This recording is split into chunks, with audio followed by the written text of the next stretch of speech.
I'm going to take a parenthesis to talk about one of my favorite examples of phenomenal feature design. These are characters from Clash of Clans. I mentioned the game earlier. They're called specifically the Barbarian King and the Archer Queen.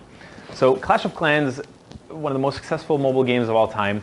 If you look at their data in 2012 when it first launched, the game was doing okay.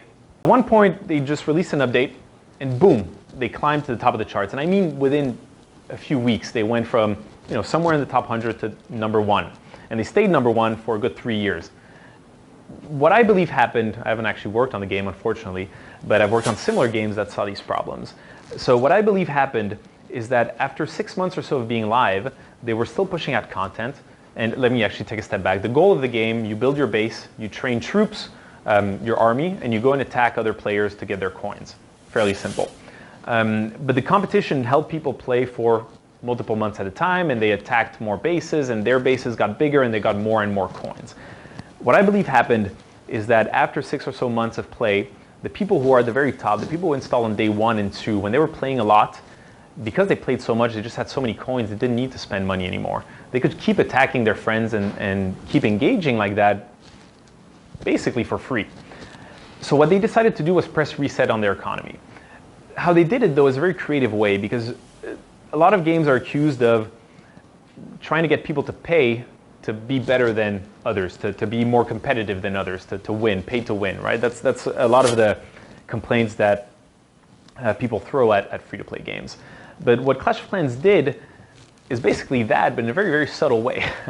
They introduced these 2 new units, and these units, you could only get 1 at a time, and you could destroy everything in your path when you did that, right? The other person would have theirs as well, and then you had a pretty even fight. But basically, if you didn't have these units, you were competing, you were an amateur. You weren't in the pros league.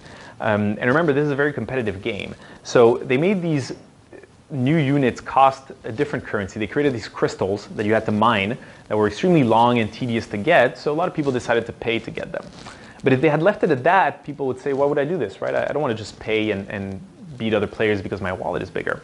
So what they did is that they introduced this guild system or this clan system where the competition was a very effective part of getting people engaged.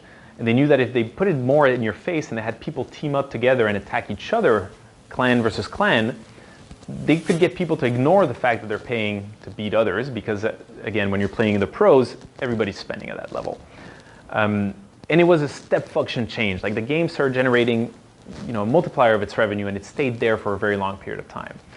I like this example in particular because it's a very simple feature when you think about it, right?